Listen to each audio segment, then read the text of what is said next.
Hey everyone, Chris Ercoli back here, joined by Tim Dutton. He's our boys soccer specialist. Now time to take a look at the boys soccer playoff picture. Wild card play begins on Tuesday and then the first round on Thursday. A couple of the big teams that we want to run across here, Tim, is Poly, of course, the Big 8 champs. They will be awaiting the winner of a wild card game. But what do you like about Poly? They move the ball really well. They gain control of the ball. They've got a good defense back there with Danny Gomez, very aggressive, physical player, just very well coached. You get through the Big 8 and win that championship, you have a pretty good team. And explain why you think that do you think rather that they're a team that's going to make a deep run? I think so. Any one of those three teams in the Big 8, honestly, Poly, King, Corona, they all spent all year kind of beating up on each other. Poly can beat anybody on a given day. They lost twice to San Diego, which is a fifth place team in there. So I know if they let down, they can also lose. But they're a great team. They don't rely on one or two players. They have a lot of different scoring threats. So you can't really key in on one guy especially on the front line.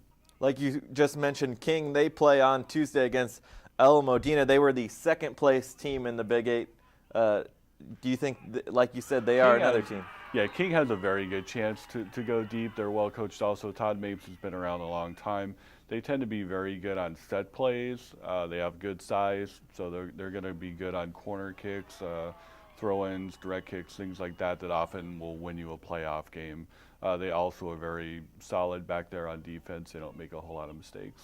And one of the teams that was dominant this year out there in the Southwest was Great Oak. Very impressive. They were the Southwest League champs. Great Oak again, very good team. Thought it would be a little closer when they played Chaparral last week for the title. Yeah, 4-1 the score on that game. And then they went and lost their last game of the season though, right? We had a few of those teams. Valley View clinched the league and went out and lost. We had one or two other teams. A little bit of a letdown before the playoffs, but they're very good. They have a very good forward Ariel Lassiter, big scoring threat. You need that in the playoffs, a go-to guy as well. You see them as another team making that deep run potential? I do. Division II is so difficult with the Big 8 and the Southwestern and the Inland Valley League, which we'll get to too. Valley View, very good team. Very good teams outside of our area too. So playoffs are kind of hard to predict. A team can go out and dominate a game, make one mistake, and be out of the playoffs. But Great Oak definitely, they play well and they have a chance to go deep, at least quarterfinals or semis, I would think. Yeah, Great Oak, of course, in the first round, they're awaiting their wild card matchup. They will play on Thursday. Then moving on, as Tim already mentioned, Valley View, another quality team. They won the Inland Valley. Did slip up in their last game, but a key injury, Miguel Hernandez, one of their star players, is he going to be ready to play? He will not. I talked to John Cush today, their coach. He just got his cast off. So optimistically, he could come back for maybe a championship game or SoCal Regionals. But at that point, he hasn't been playing all along. So coach has pretty much acknowledged he's out for the year. So it puts a little more pressure on Alex Turkson, their forward. Got a very good midfielder, Daniel Roman. The thing about this team, though, is they play just great defense. They've given up 12 goals all year, and that will keep them in every game. I mean, how much of a damper is that injury going to put on their potential to make a run? Well, from my perspective, it puts a little bit of a damper on it. With him and Turkson up front, you can't focus on one guy. Very good 1-2 combo. Coach Cush is not as concerned because of the defensive effort. They've had a month and a half or so to get used to this. So they've got 2 or 3 guys they can put in there at forward to replace him, and they basically go with whoever's hot or whoever Cush thinks is playing well at that time. Then, of course, the champs out of the Citrus Belt, Fontana, how do you feel about their chances? Fontana's been on a mission. They're in Division III. They went to the championship match last year.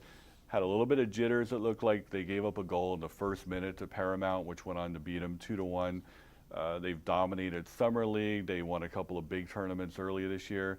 Their only setbacks have been a loss and a tie to Redlands East Valley in league play. But they are so good. They have so much speed up there. Jonathan Madrid is just amazing to watch play. A lot of quickness, great ball control. Carlos Cruz, his teammate, also a very good player. Their goalie, Angel Ramirez, has really come on. He had some spectacular saves against Rev, which allowed them to get a tie. But that experience is going to be tough. They've been pointing to get to the playoffs and get back to the championship match and win it really since the summer. And then, of course, it is no small feat to go for a repeat, but CIF champs last year, Citrus Hill. Can they do it again? Absolutely. I talked to Coach Juan Matthews. He is very up. His biggest thing that he's had to guard against, honestly, this year is overconfidence. They won the championship last year. They've got 8 guys back from that team that went through a lot of adversity. They had some players toward the end of the year who were suspended. They had to bring in some, elevate some other players who really stepped up. They've got all those guys back and a couple of other guys.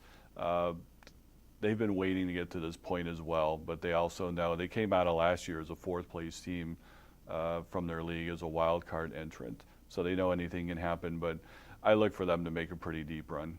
We'll have to see if they're able to pull off the back-to-back. Another team, Cajon, who we were originally going to put on the surprise list, but it's hard to make them a surprise when they're a #1. How do you view their potential? Yeah, I'm not really surprised. Cajon's the #1 seed. Carter #3 out of that league. Very good. Again, very talented team. A lot of speed, a lot of good ball control. They're pretty solid on the back line. They have a kid, Enrique Salazar, very physical, solid guy with some speed. He's their go-to guy up front. But again, a lot of depth and a lot of experience on that team. I could definitely see them going maybe even to the finals in that division. And then there's always a couple teams that kind of surprise and make a little bit of a run. You had 2. It was Paris and Rev. Just kind of give us a breakdown on why they're your Cinderellas. Paris is definitely a Cinderella story. They went out, they beat Lakeside twice this year. Beat them the second time to prove the first time wasn't a fluke. Went undefeated to win the Sun Belt League. They've got a kid down there that a number of coaches down there are talking about, Enrique Landeros. Basically, their whole offense runs through this kid, and I don't even know if he played high school soccer before this year. But again, very good on the ball, sets his teammates up well, good finisher. It would be a stretch. They don't have that playoff experience, but again, just a great story for that program down there. The other team that probably wouldn't be as much of a surprise is Rev. They're the only team to put a mark on Fontana's record this year. One thing to watch with them is they're very dangerous also on set plays. They've got really good size, and they've got a kid, Tim Hamlin, who's got a great arm with the throw-ins. So if they're down anywhere around the 18-yard box, any kind of throw-in from the side, he can send it about 40 yards to the air. So it leaves a goalie with a lot of pressure, all those throw-ins, and every one of them's coming deep in the box. All right, well, plenty of potential for some exciting matchups, even beginning with the wild card, and especially as we get deeper into the playoff race. Wild card games on Tuesday, then first rounds on Thursday. HS Game Time, Tim, myself, and everyone else, we will be all over all the big games throughout the week. That does it for the boys soccer preview. Now we turn the page over to the girls soccer preview.